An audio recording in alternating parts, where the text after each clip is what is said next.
नमस्कार, मैं भावना स्वामी, assistant professor of Rajasthan शिक्षा महाविद्यालय, ब्रह्मपुरी, जयपुर। आज के इस वीडियो में आप सभी का स्वागत करती हूँ। आज हम शिक्षा शास्त्री फर्स्ट ईयर के समसामयिक भारत एवं शिक्षा ये वाला विषय हम पढ़ रहे हैं, जिसकी कि 5वीं यूनिट हमारी पिछले दिनों से चलती आ रही है और इसके अंतर्गत हम पढ़ रहे हैं कोठारी आयोग या एजुकेशन कमीशन 1964-66 अथवा कोठारी कमीशन। अब जहाँ हमने पहले बात की है कि बहुत ज़्यादा विस्तृत आयोग है और इसके द्वारा जब इसका गठन किया गया तो सरकार के द्वारा ये मांग की गई, अपेक्षा की गई इस आयोग से कि जो वर्तमान परिप्रेक्ष्य में जो परिस्थितियाँ हमारे देश के समक्ष थी तत्कालीन समय में,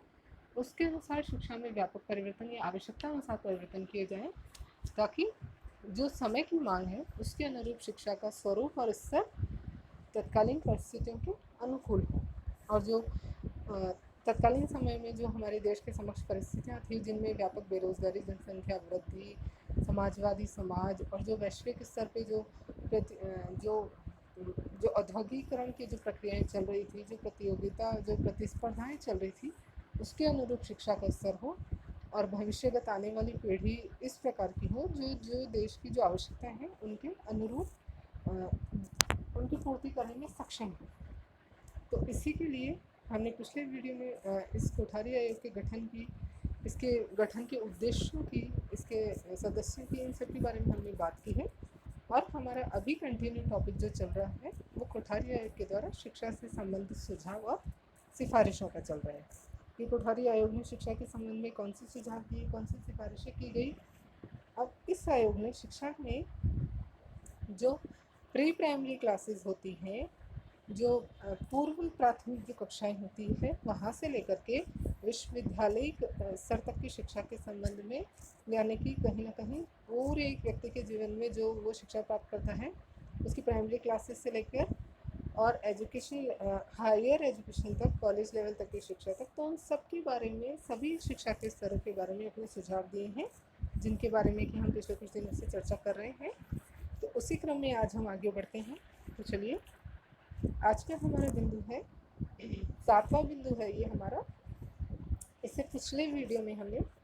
इसी आयोग के द्वारा सुझाए गए शिक्षा के सुझावों में, पिछले वीडियोस में हम 6 बिंदुओं के बारे में चर्चा कर चुके हैं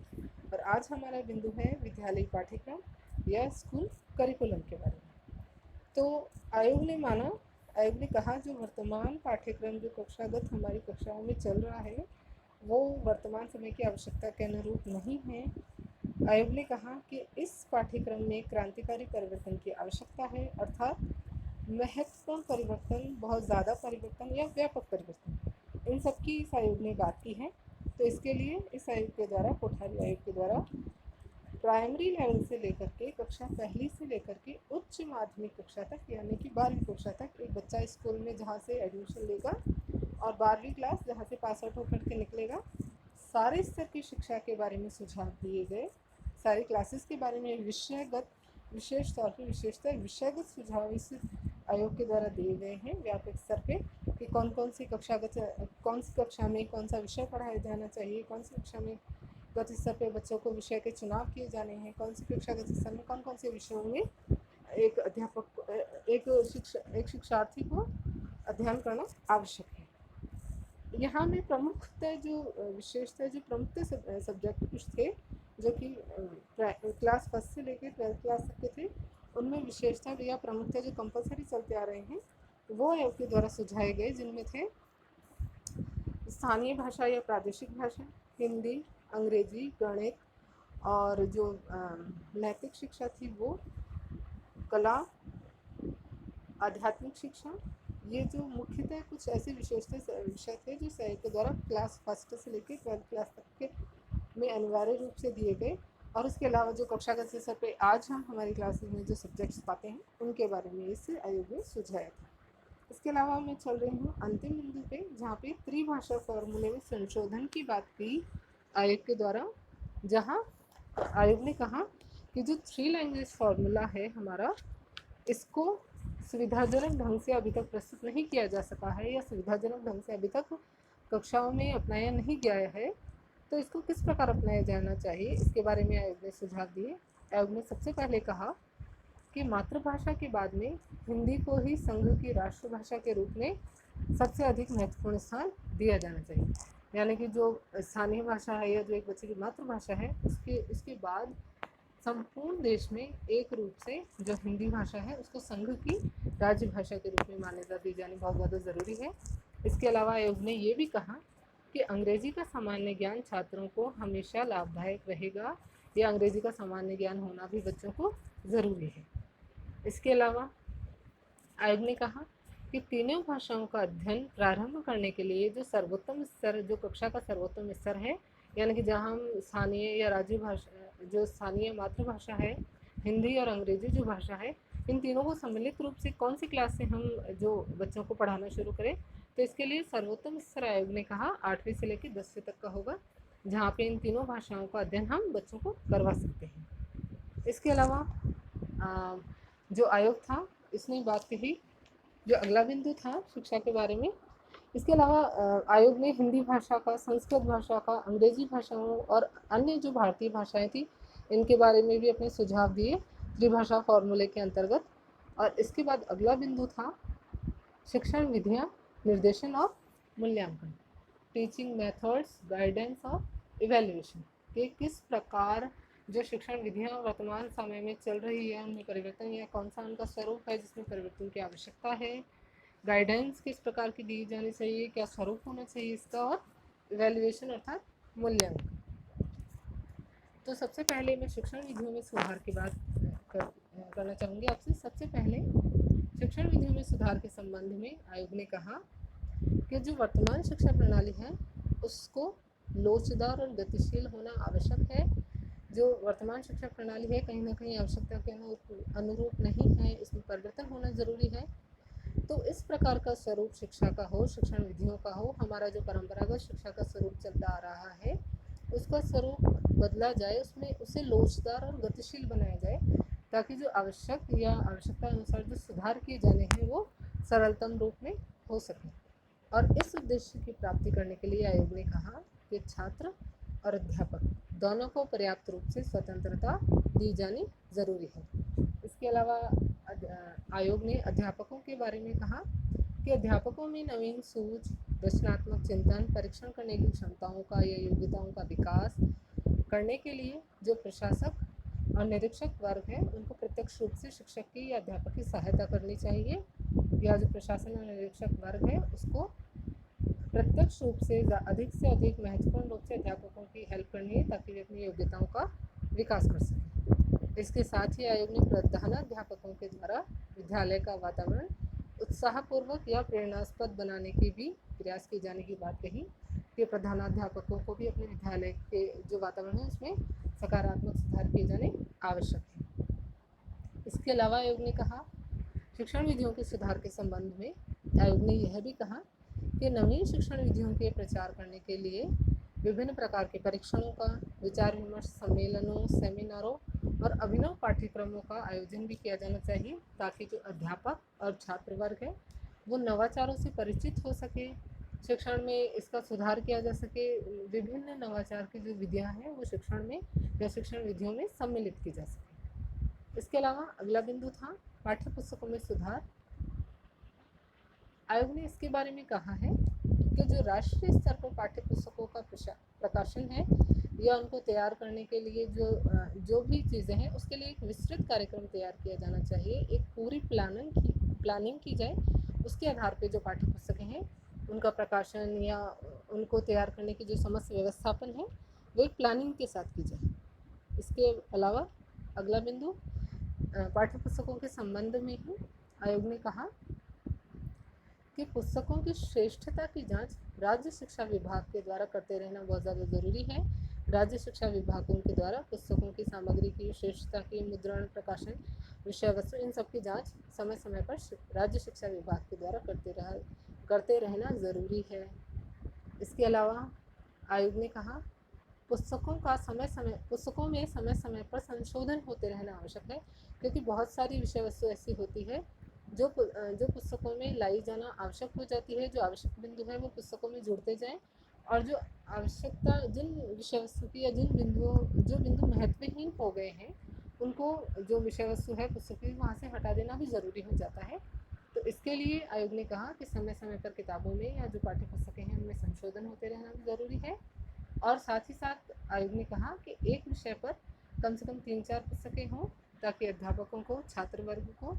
जो विषय वस्तु है उसके चुनाव में अधिक सुविधा हो और वो श्रेष्ठतम विषय वस्तु का चुनाव अपने सब्जेक्ट के लिए कर सकें। साथ ही आयोग ने कहा कि NCERT राष्ट्रीय शैक्षिक अनुसंधान प्रशिक्षण परिषद, इसके द्वारा जो सिद्धांत प्रतिपादित किए गए हैं उसके आधार पर ही पाठ्य पुस्तकों का निर्माण किया जाए। इसके अलावा अगला बिंदु था माध्यमिक स्तर पर मार्गदर्शन का, कि जहाँ माध्यमिक स्तर पर विद्यार्थी को विषय वस्तु के चुनाव के संबंध में उसे गाइडेंस की ज़रूरत होती है, उसे मार्गदर्शन की ज़रूरत होती है, तो इसके बारे में भी आयोग ने सुझाव दिए हैं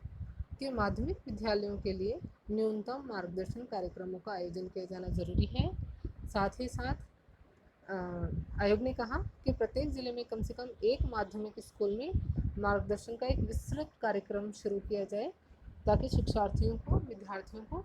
आसानी हो, उपलब्धता जो उनकी जो आवश्यकताएं हैं उनके अनुसार उनको गाइडेंस आराम से मिल सके। इसके अलावा अध्यापकों के लिए बात कही गई कि अध्यापकों को प्रशिक्षण काल में ही मार्गदर्शन संबंधी बातों का ज्ञान करवाया जाना ज़रूरी है, ताकि जो एक बच्चा है वो अपने टीचर से ही गाइडेंस प्राप्त कर ले। जो एक फर्स्ट स्टेप होता है वहीं से उसको अगर अच्छे या सही जो मार्गदर्शन अगर उसे मिल जाता है तो सबसे अच्छी बात हो सकती है। तो इसके लिए अध्यापक को प्रशिक्षण काल में मार्गदर्शन संबंधी ज्ञान दिया जाना आवश्यक बताया। और इसके अलावा जो प्रतिभाशाली जो छात्र थे उन्हें चुनाव करने के लिए पर्याप्त प्रोत्साहन दिए जाने की, और जो पिछड़े बालक हैं या जो पिछड़े बच्चे हैं उनके लिए शिक्षा में विशेष पाठ्यक्रमों की व्यवस्था करने की भी बात आयोग के द्वारा कही गई। इसके बाद अंतिम बिंदु था मूल्यांकन, इवैल्यूएशन का, जहाँ पे आयोग ने कहा कि जो लिखित परीक्षाएं हैं उनमें तो सुधार की आवश्यकता है ही है, लेकिन साथ में ये भी आवश्यक है कि लिखित परीक्षाओं के साथ साथ अन्य उपाय भी ऐसे अपनाए जाएं जिसके द्वारा छात्रों की योग्यताओं का मूल्यांकन किया जा सके। यानी कि लिखित परीक्षाओं में सुधार के साथ साथ अन्य उपाय भी अपनाए जाएं जिससे कि छात्रों की योग्यताओं का हम मूल्यांकन कर सकें। इसके अलावा आयोग ने कहा कि जो छोटी कक्षाएं हैं, विशेषतः कक्षा 1 से लेकर 4 तक को, इनको एक श्रेणीहीन इकाई माना जाए, जहाँ पे बच्चों को हम पास फेल कुछ नहीं करेंगे और बालकों को उनके ज्ञान के आधार पे तरक्की देते चले जाना चाहिए। उनकी जो बच्चों को जितना उन्होंने समझा है, सीखा है, उसके आधार पे उनको प्रमोट किया जाना ज़रूरी है। साथ ही साथ आयोग ने कहा कि निदानात्मक परीक्षाओं का भी प्रयोग किया जाना चाहिए, जहाँ पे हम किसी समस्या या विशेष जो बालक होते हैं उनकी समस्याओं का उनको हम चुनते हैं, उनकी समस्याओं का हम निदान करते हैं या उनकी समस्याओं को हम जो है सुलझाते हैं उनकी प्रॉब्लम्स को। इसके अलावा अगला बिंदु था नवा बिंदु, उच्च शिक्षा या हायर एजुकेशन। इसके बारे में आयोग ने कहा, सबसे पहला बिंदु था प्रमुख विश्वविद्यालयों का विकास। तत्कालीन समय में आयोग ने कहा जो विश्वविद्यालय उस समय थे हमारे देश में, जिसमें से कि एक कृषि और एक IIT कॉलेज था, तो इन सबको सम्मिलित करके 1966, 66, 67 के पश्चात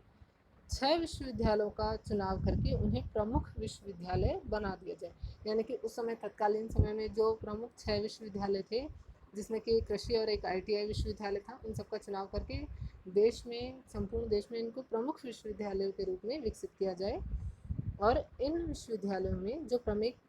प्रत्येक प्रमुख विश्वविद्यालय था उनमें पूर्व स्नातक स्तर तक के लिए छात्रवृत्तियों का निर्धारण किया जाए, जिससे कि स्नातकोत्तर अध्ययन के लिए पर्याप्त संख्या में प्रतिभाशाली छात्र आकर्षित हो सके। यानी कि जो 6 प्रमुख विश्वविद्यालय सरकार के द्वारा चुने गए हैं उनमें स्कॉलरशिप की योजनाएं चलाई जा सके, ताकि जो स्नातकोत्तर MA की डिग्री है, जो मास्टर्स की डिग्री है, उसके लिए जो प्रतिभाशाली जो छात्र होंगे वो आकर्षित होंगे या एडमिशन लेंगे, आएंगे। इसके अलावा आयोग ने कहा कि अध्यापक वर्ग की नियुक्ति राष्ट्रीय और अंतर्राष्ट्रीय दोनों स्तरों पर की जाए और उन्हें अनुसंधान कार्य के लिए विशेष प्रकार की सुविधाएं दी जा सकें। बच्चों के साथ साथ टीचर्स के लिए भी यहाँ पे सुझाव दिया गया कि राष्ट्रीय और अंतर्राष्ट्रीय दोनों स्तरों से अध्यापकों का लिया जाना जरूरी है और उनके लिए अनुसंधान करने के विशेष उन्हें सुविधाएं दी जा सके। अध्यापकों की वेतन में वृद्धि हो, उनको विशेष वेतन दर प्रदान की जाए। और साथ ही साथ आयोग ने कहा कि प्रमुख विश्वविद्यालयों का जो व्यय है, जो उनका खर्च है, वो विश्वविद्यालय अनुदान आयोग यूजीसी के द्वारा ही वहन किया जाए। अगला बिंदु था विश्वविद्यालयों तथा कॉलेजों में सुधार। इसके लिए आयोग ने कहा कि विश्वविद्यालय अनुदान आयोग को चाहिए कि लेक्चरर, रीडर, प्रोफेसर इन सभी स्तरों के लिए विशेष फेलोशिप की व्यवस्था की जाए और योग्य व्यक्तियों को शिक्षण कार्य के में आने के लिए आकर्षित किया जाए। यानी कि ये जो सारे स्तर हैं, इसके लिए एक अच्छी फेलोशिप या अच्छा पैकेज बनाया जाए ताकि योग्यतम व्यक्ति इन पदों पे आकर्षित हों और अपनी जो सेवा है वो देने के लिए आगे आए। इसके अलावा आयोग ने कहा समस्त विश्वविद्यालयों के विभिन्न विभागों का पारस्परिक संबंध अनुसंधान कार्यों के लिए बनाए रखना चाहिए। यानी कि जितने भी विश्वविद्यालय हैं और उनके जितने भी विभिन्न विभाग हैं वो आपस में संबंधित हो, अनुसंधान कार्यों के लिए एक दूसरे की सहायता करें या हेल्प करें। और विश्वविद्यालयों में उन्नत अध्ययन केंद्रों की स्थापना करने के लिए यथासंभव सहायता प्रदान की जाए। यानी कि विश्वविद्यालय में उन्नत अध्ययन केंद्रों की आपको स्थापना करनी है और इसके लिए जो सहायता या जो आपसे बन पड़ता है उस प्रकार से हेल्प आपको जो यूजीसी है या जो सरकार है उसको की जानी चाहिए। इसका तीसरा बिंदु था शिक्षण में सुधार, इम्प्रूवमेंट इन टीचिंग। शिक्षण में आप कैसे सुधार करोगे? इसके लिए आयोग ने सुझाव दिए कि एक तो जो छात्रों में जो उनकी जो उनकी क्लास टीचिंग होती है या जो अन्य जो वो अपना टाइम स्पेंड करते हैं कॉलेज में, उसमें कुछ कमी करके उनको स्व अध्याय के लिए प्रेरित किया जाए। सबसे पहला आयोग ने सुझाव ये दिया कि बच्चों को सेल्फ रीडिंग के लिए टाइम दिया जाए। इसके अलावा दूसरा आयोग ने सुझाव दिया कि छात्रों में रटने की प्रवृत्ति के स्थान पर मौलिक सृजन को विशेष रूप से उत्साहित किया जाए। यानी कि जो हमारा परंपरागत शिक्षा का स्वरूप है रटने की पद्धति, उसके स्थान पे स्वयं करके सीखने का, मौलिक सृजन का, खुद से करके सीखने का, इस प्रकार की व्यवस्था शिक्षा का इस प्रकार का स्वरूप हो ताकि बच्चे या जो शिक्षार्थी हैं वो स्वयं सीखें। इसके अलावा विश्वविद्यालय और कॉलेजों में जो पुस्तकालय हैं, लाइब्रेरी हैं, उनको उत्तम बनाया जाए। और अगला जो सुझाव दिया गया आयोग के द्वारा कि पाठ्यक्रम और शिक्षा स्तर के निर्धारण का एकमात्र अधिकार शैक्षिक परिषद इसको होना चाहिए। जो पाठ्यक्रम या शिक्षण जो स्तर है इसका निर्धारण है, क्या पाठ्यक्रम होगा, शिक्षण का स्तर कैसा होगा, उसका स्वरूप कैसा होगा, तो ये सारा व्यवस्थापन शैक्षिक परिषद के द्वारा किया जाए। साथ ही साथ आयोग ने कहा कि प्रत्येक विश्वविद्यालय में एक शैक्षिक नियोजन बोर्ड, एकेडमिक प्लानिंग बोर्ड होना चाहिए। और आयोग के द्वारा कहा गया कि विश्वविद्यालय अनुदान आयोग यूजीसी के अंतर्गत समस्त उच्च शिक्षा रखी जानी चाहिए। यानी कि जो भी हायर एजुकेशन है वो सारी जो है इसके अंडर होनी चाहिए, यूजीसी के अंडर होनी चाहिए। तो आज के हमारे टॉपिक यहीं तक था। इसके बाद अगले वीडियो में भी हम इन्हीं की बात करेंगे, आयोग के द्वारा सुझावों दिए गए शिक्षा संबंधित सुझावों की, जिनमें हम कृषि विज्ञान विश्वविद्यालयों इन सब के बारे में बात करेंगे। मैं आशा करती हूँ मेरा प्रयास आप लोगों के लिए लाभकारी रहा होगा। आगे आने वाली वीडियो तक के लिए नमस्कार, धन्यवाद।